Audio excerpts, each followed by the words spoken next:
University of Lima, Florentino Díaz, who's also a Peruvian writer, and he visited China last year as part of a committee on culture from Peru and Latin America. So he's going to talk about, his presentation is going to be about China and Latin America and the perspective of culture related to as a poetic way of understanding life. So he's coming all the way from Peru, he's not coming from China, so feel safe. And he's going to talk about his experience on that and also about China and Latin America. So I would like to, this is part of the UMaine Unido project, a project that tried to visibilize the Latinos in the academia in the United States, but also far from the United States. And this is a project that we together with Professor Dan Samuels in anthropology and myself, we're putting together to help other people in academia and to also share their work here in the University of Maine. So I would like to give an applause for him for coming all the way from Peru. So he's going to present for another, say, 30 minutes or so, and then we'll have a round of questions. Feel free to have your questions at the end of the talk. Thank you. Thanks. Thanks a lot to Carlos, and thanks to receive me here in this space, the University of Maine. This is my first time here. My name is Florentino Díaz, as just Professor Carlos has told. I want to speak, I want to talk about a little about the poetic experience, and this poetic experience specifically China and Latin America, but since the poetic experience. I must say, I don't know if my English is good, but if my English is have some problems, I will be very grateful, no, to receive your corrections and your feedbacks, or to keep on speaking. Well, the poetic experience, China and Latin America. That is the subject of this talking. I must begin telling you that that the center of my life is poetry. What does that mean?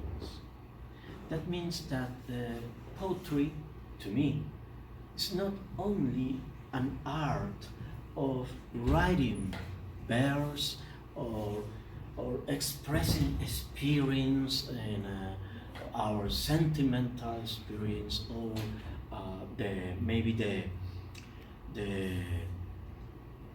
that kind of histories of the spaces. Poetry to me is not only that. I guess that poetry is not only that for you too, but poetry is a kind of way of life. It's an attitude. Poetry, to me, to the people that love poetry, like as an existential dimension, believe that poetry is maybe the center of the subjective experience of reality. That is why I am here just to talk about my poetic experience into the context of that trip I made to China. Two kinds of trips, I must say. Two kinds of trip, because the first trip is my physically trip, no? When you travel to a place, you travel physically. sometimes first you travel spiritually to the place. You know? How you can travel spiritually to a place? You can travel spiritually to a place when you feel that there's something in the place that make contact with you. No? It's like go to the encounter with a friend. No? It's not only rational, it's a body experience, a sensory experience. I must say that as a Latin American, as Peruvian, well, that from my childhood, good. From my childhood, I always had something, a touch with the extreme Eastern, extreme Eastern culture. My father was a musician, a pianist, and composer, and he always tried to research the pentaphonic sounds that maybe are the essence of the Andean music, the pentaphonic. You know? Curiously, China has that pentaphonic register too. So, I don't know, maybe by this childhood where I lived with my parents, specifically with my father, I began to receive that sound influence. That sound influence that everybody receives. And maybe it's that sound atmosphere that we receive in the childhood that prepare us to feel that those new spaces, those new cultures, those new civilizations. Well, but my first contact, close contact with China was in the 2003, no? 2003, yeah. When I began to, because I began as acupuncture patient, yeah, I began as an acupuncture patient. I was in an acupuncture treatment. Yeah. I have just finished my first poetry book titled Transmutation of the City and the Linus Bodies. Something like that. I don't know if my translation is good. So, and I don't know, that was a very intense process in my spirit. And after that process, after that publication, I need to make a acupuncture treatment to refine that center that I began to tell you that was and is, and I hope will be poetry. So that was in the 2003, and I began these studies in traditional Chinese medicine, and that's a study I complete the first part of these studies in 2009, and well, that kind of studies never end, you know? As maybe the things that we do when we love the things that we do, you know? We never end of that, of being studying that. Well, so the poetic experience, China, Latin America, has come to me because I think that like the poetry, poetic message poetic transmission. I believe that we do things, we make things, but we don't make all the things. Since this perspective of the tradition, the Eastern tradition, and of the Andean tradition too, we are intermediates too. I don't know if I am explaining well. Yeah, we are intermediate. We are intermediate of a force. I don't want to be like Star Wars personage now, but it's Chinese called qi. What is qi? I say force because in the traditional Chinese text they say, the Huan Ti Ne Jin So Wen, the ancient treaty tratado, the ancient treaty of the Yellow Emperor.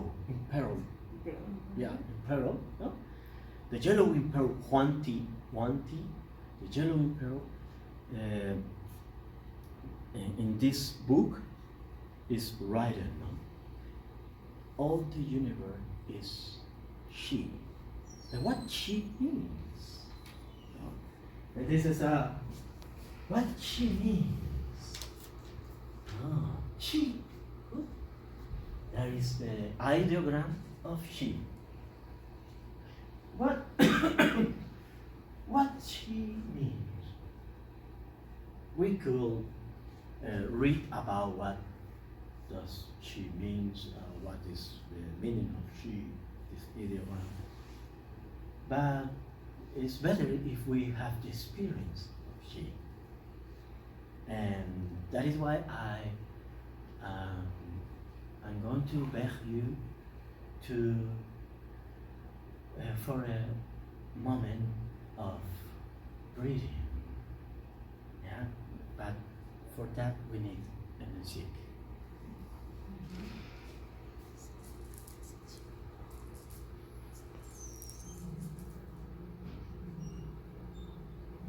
I beg you to feel comfortable in your respective seats.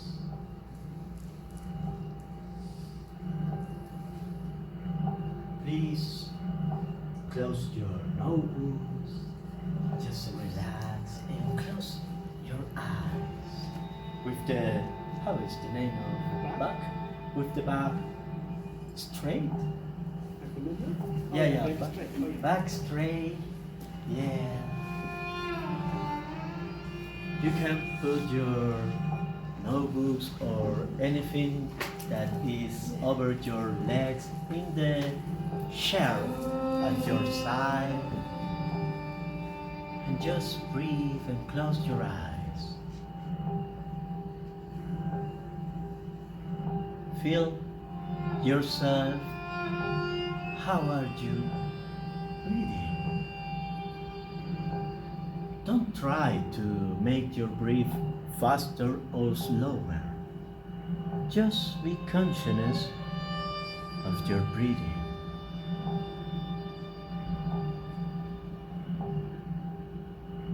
Relax, listen to the sound and your thoughts. Just let it go. Trying to listen to it. In this moment, this piano. In other moment, maybe the bus or an airplane. So the back is straight, but it's not tense. Straight, but not tense. You have your eyes closed, but you are not asleep. You are awakened, but with the closed eyes. We are quiet, but something in our inner dimension is moving, maybe. And breathe, and try to be conscious of your breath, of that breath that in the Chinese traditional view we call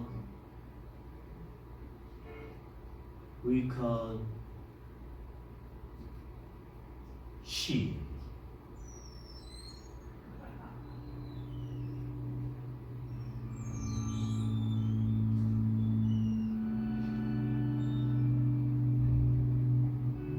Conscious of your breathing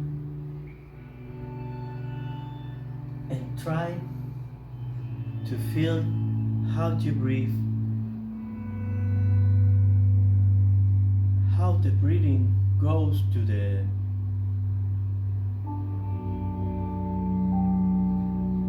stomach, to that point of omphalos, Belly button? yeah, the ombligo, Belly button. belly button, yeah. Your breathing is there in the belly button. Good. I don't know if I said good, but the idea is understood. The belly button is called in the traditional Chinese medicine as the fusion with the breath, the door of the palace of our feelings, the door of the palace of our feelings, the fusion with life. You feel you're breathing there.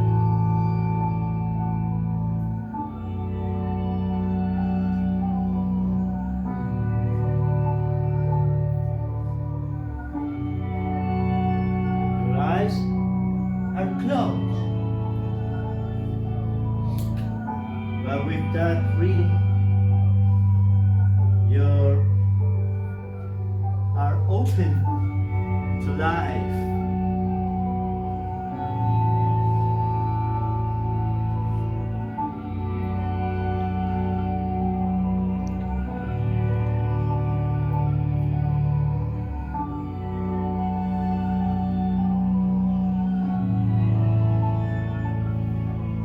So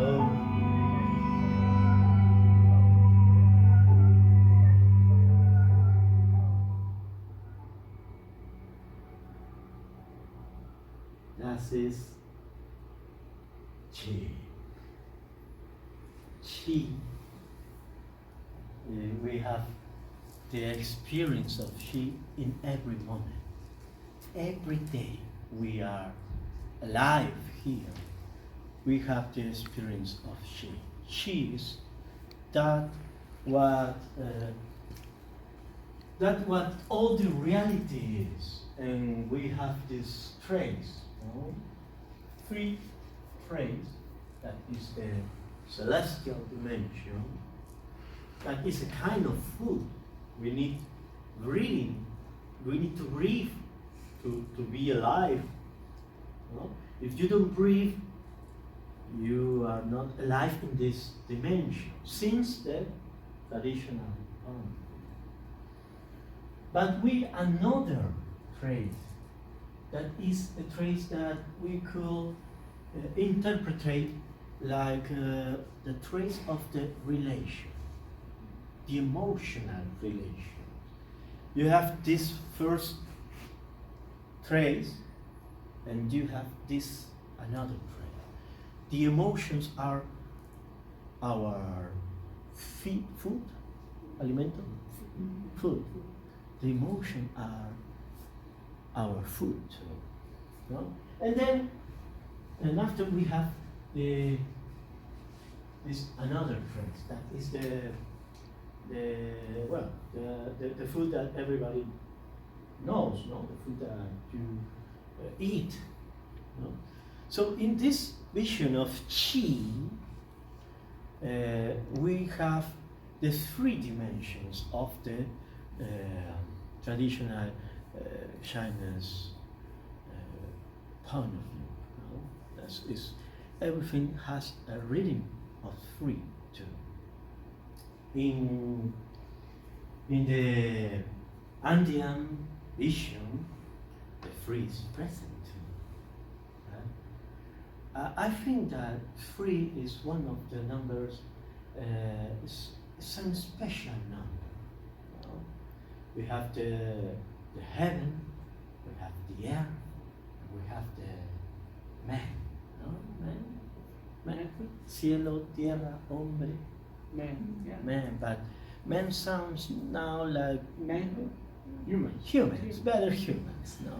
Yeah, because man, no, it's not representing all the human beings.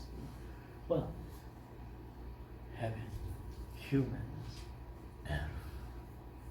That's three dimensions in this tradition of movement. So, what does with that Qi what we could do with that Qi? It's something that is in everything. It's something that is not something. You know what I mean? It's something that is not something.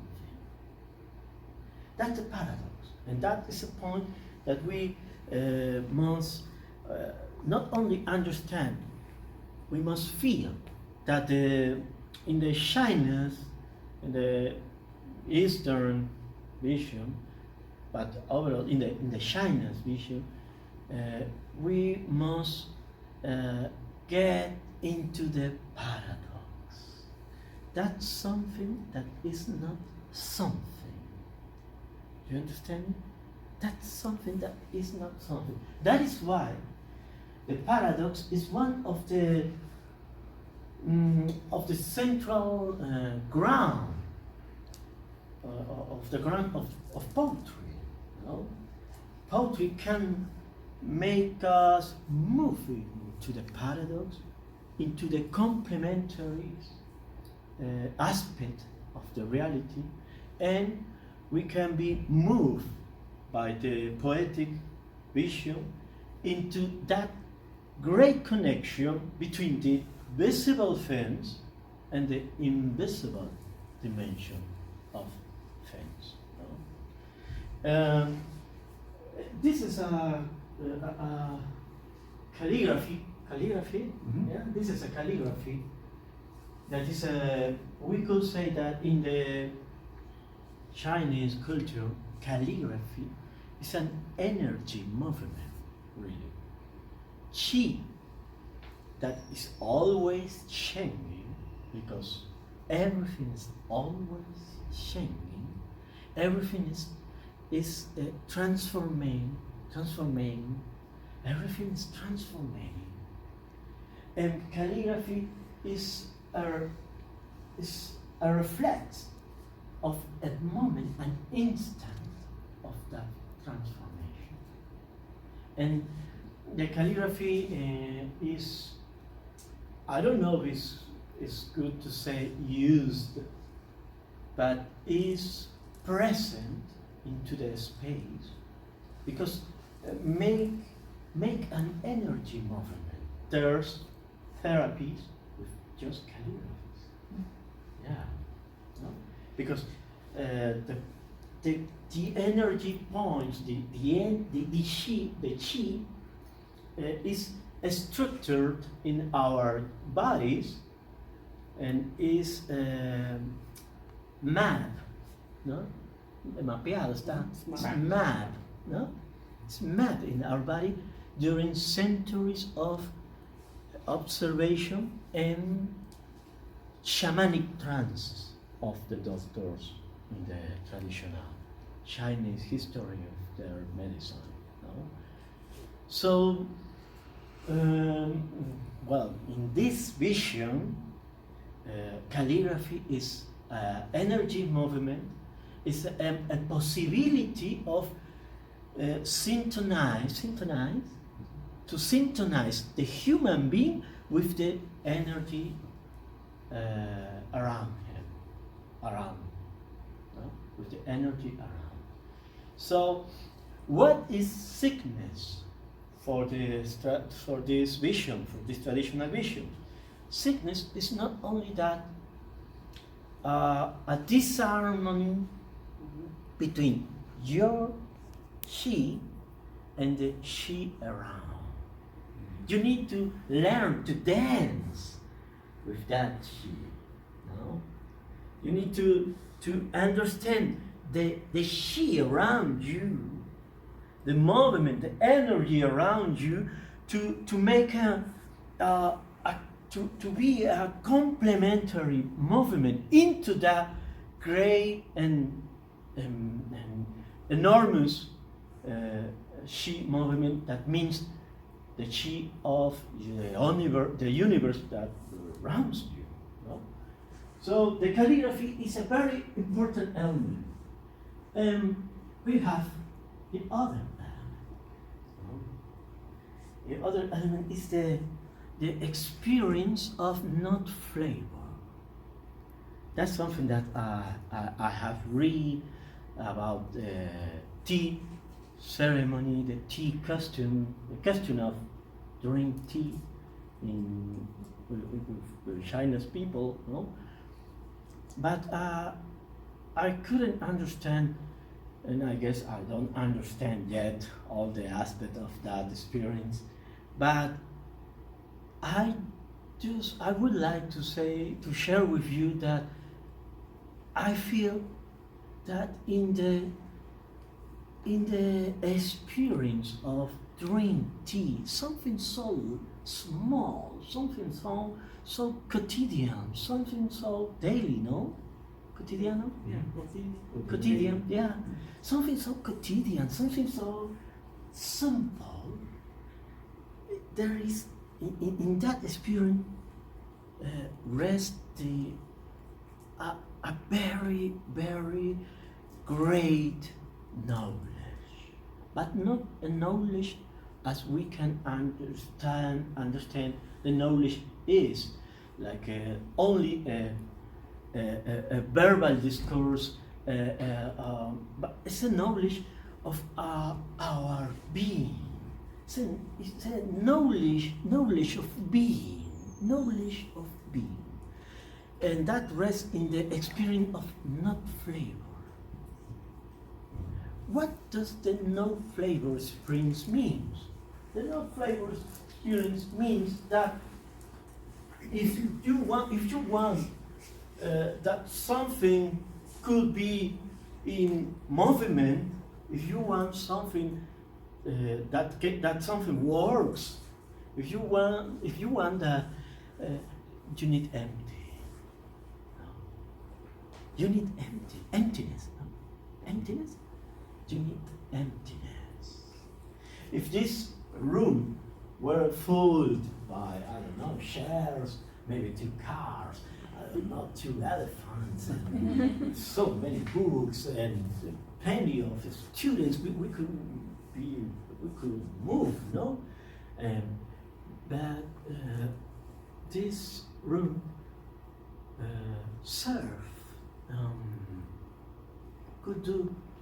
can do many things because has a grade of emptiness. And the same happens with the human being. We need emptiness. And how the emptiness is, you try to be reached by the emptiness. You don't reach the emptiness. I'm going to meditate to reach emptiness. No. Emptiness is something that is emptiness. How you can reach the emptiness? No. Emptiness happens when you, for example, drink tea. The nut flavor. The experience, the flavor of the nut flavor. No? The experience of a Chinese tea. But maybe it could be a Pepsi Cola too. No? It's maybe the experience comes, of course, from the films, but experience comes from our hearts too, you know? And that's the key. But China and Latin America, this is a picture I took in an institute of research, medicine researching. Well, this is in the Great Wall, but I don't know if you can see the Great Wall, my great face. But I couldn't, you know, I have a problem in with my tree. I believe that I was, you know, I wanted to try to reach the emptiness, and my smartphone was empty of all my tree photographies, you know? So I could recuperate some of them. So with Latin America, no, Latin America, Latin, yeah, Latin is of Deutsch, no? Yeah, Latin America. That was a meeting. It was very a special experience to me. Make this physical travel to physical trip to China, because it's paradox. China is a paradox place. You know, they have a socialist government, but they call it themselves like we are socialist government with Chinese peculiarities. You know? That's what they call themselves, you know, politically speaking. You know? And I went to a course, to a seminar of Chinese governance, you know? Because, well, there were invited to this seminar many government functionaries of several cities in Latin America. So that's are not all the friends. We were 40, almost 40 Latin Americans that we met each other in a Beijing building lost in the Chinese immensity. For how long? We were almost like 25 days together, come in a convivence, you know? And was a very poetic experience too, because I never have a convivence as that nature with 39 friends more, and we began first. Well, you get along well, no? But then, as in any convivence, you begin to have some problems. Mm-hmm. But then, if you don't stay fixed in the problems, you can begin to understand, but not only with that rational way, you begin to understand into the spirit of the dance that I spoke about early.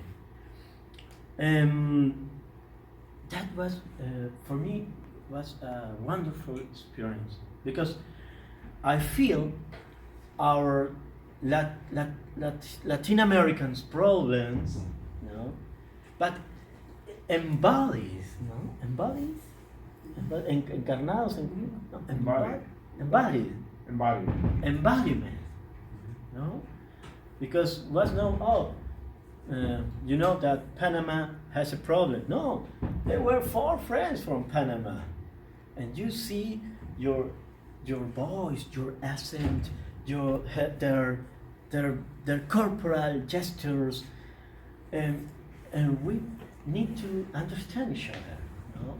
That was very interesting. Very interesting. This is in the Lama Temple in Beijing, and there are from just some friends because we make groups to walk around the city, you know, because well, we don't have the coronavirus in that moment, but we well, there are some Peruvians that has been. So are they all of them Peruvians? Or? No. This Peruvian with me, my friend Israel from Bolivia, Uruguay, México, Argentina, Tierra del Fuego, bueno, Argentina, Uruguay, y estaba el otro grupo de Venezuela, Panamá, Costa Rica, Salvador, éramos, y bueno, forgetting my English, and Africans, too, Turkish, Mongolians, yeah. But that was another interesting aspect of this travel because with the Mongolians we don't share many words, no? Because for the language limitations of less for my being, no? So we began to understand each other of another since another aspect, no? That's what I try to transmit to you, that aspect of community I would like to call the poetic experience. The poetic experience can be that that possibility of our beings, of let us be, live in the paradox, live in the complement, in the contemplation of the complementary successos. No. Events. Events Yes. of the contemplation of the complementarity of the events, of that permanent transformation that events have that events have, no? And the another quality of this poetic experience as a possibility of possibility of make a global community. It's not only the attention in the paradox of our reality, not only the contemplation of the transformations nature of the events, is to the abrazar, embracing the contradictions in an inner dance. I don't know, but I feel that we as human beings, we have an inner dance that we can share and we can synchronize with the other dances. We are dancers, as maybe this poetic experience plantea, proposes. This poetic experience proposes that quality, the dance as our most deep quality of being. You know, there's something very interesting looking to see in the Chinese streets, well, in the south, in Canton, in the evening, in the afternoon, the evening, the people are dancing, but with that dance that we call Tai Chi, but it's not Tai Chi only, it's Qi Kung también too. And the people is dancing.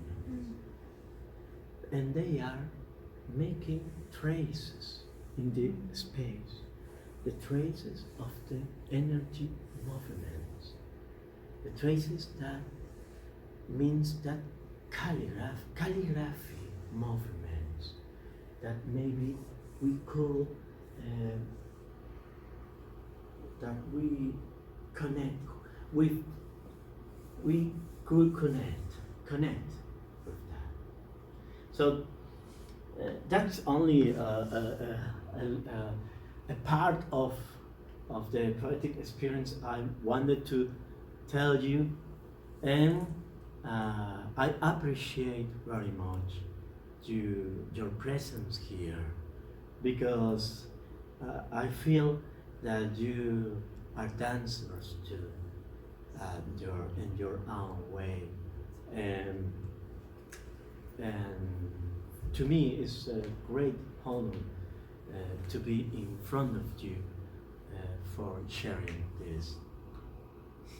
Many, maybe not so words, but some in some silent songs. I don't know how.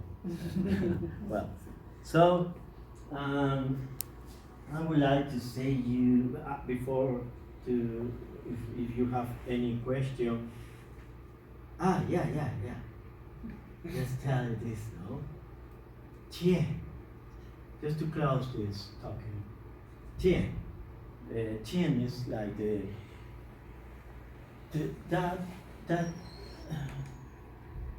goal, no? The goal, la meta, the goal that we can reach. The goal that is not a goal that we can reach, but we don't know what that we don't need to reach. No? 10. Always heaven, human. No, heaven, earth, human. 10. Or there's an interpretation in the traditional Chinese view that they say that means to an stellar human, a human being that has conscience that is conscious that we come from the stellar dimension and we come back to a stellar dimension. We are in a planet around an infinite universe, making this another traveling, mysterious traveling and poetic traveling of our lives. Thank you very much.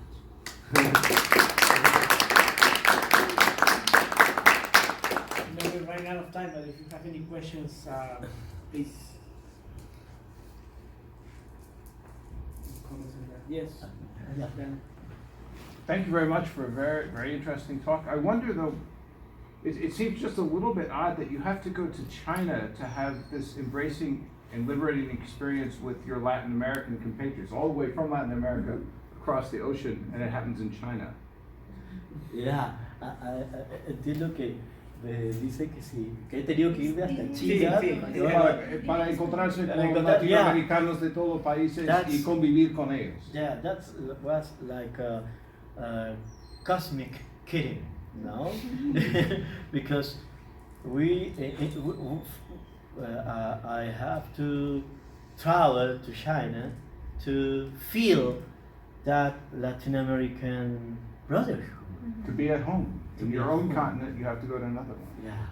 That's interesting. That was very interesting, yeah. Can you replicate it in Peru?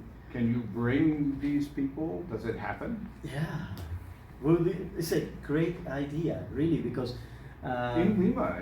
Yeah, in Lima, we could, I don't know, maybe citizens from many cities of United States, no, of the comes to Lima and understand each other, knows each other, no, could be, or maybe I don't know that all these communities, no. Sometimes I guess that sometimes the distance, the spatial distance,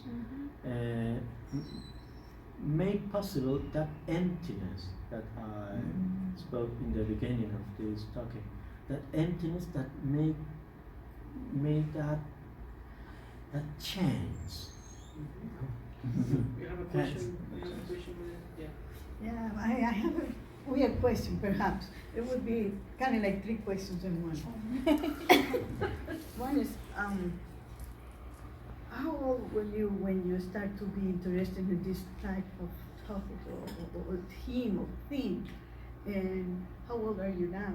And is you and your background and your family have anything to do with the experience of China or Chinese's relationship? Yeah. Thanks for your question. I remember when I was 8 years old, I saw many kung fu films. Yeah, I saw many kung fu films, but I was I have a how is when you don't see far. Or nearsighted. Yeah. Myope. Myope. Yeah, I was very myope in my childhood, and now I'm more myope than. So I use contact lens because my lenses are.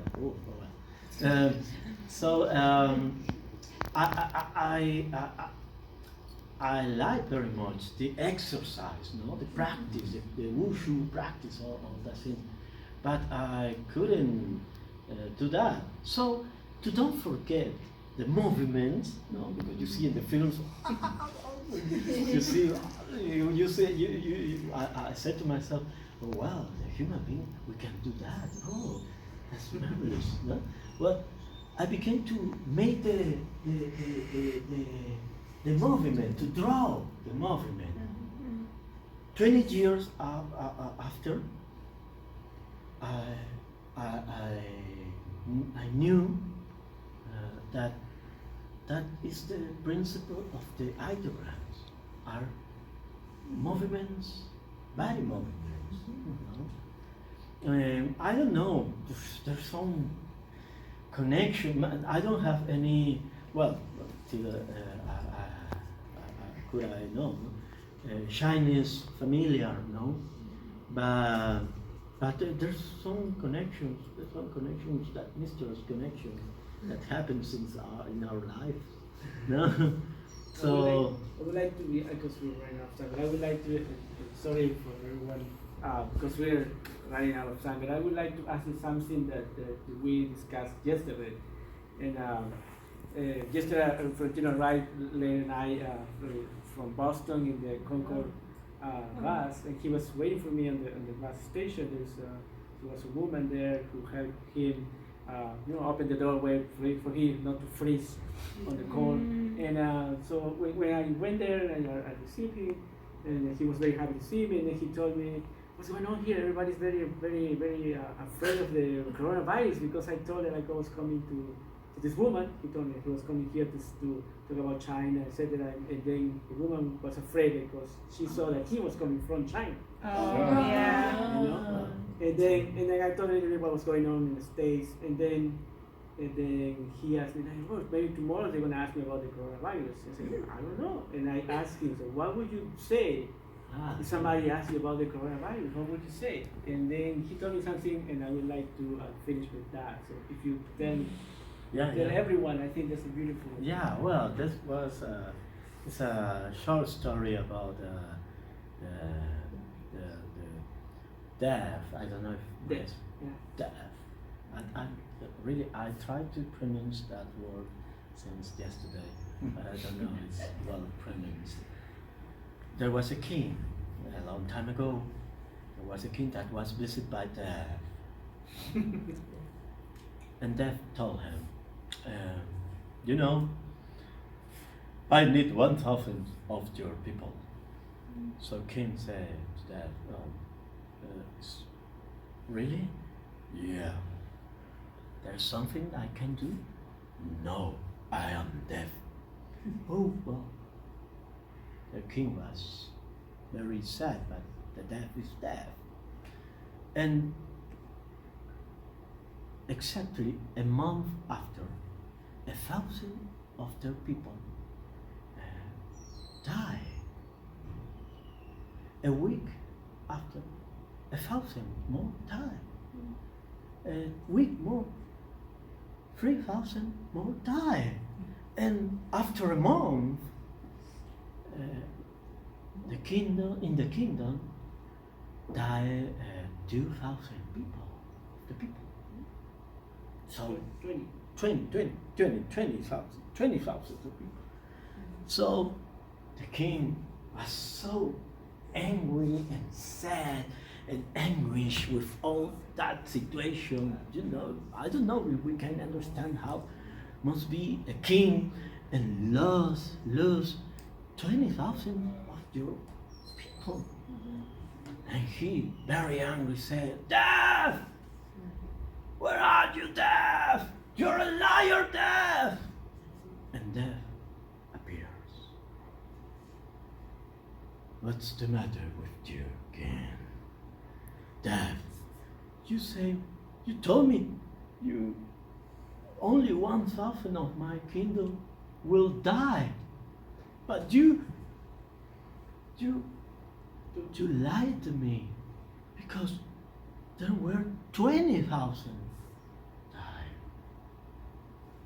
Death saw to the king with no eyes because not deaf, and told him, what is strange, I have 1,000 of your kingdom. The other 19 were taken by fear. No? So, in the traditional Chinese medicine, it's very important. Don't be afraid. Don't be fear, because fear is the most affects very much the immunology system. If you dance without fear, if you have fear, dance. Maybe it could be a treatment immediately for the coronavirus right now. Dance.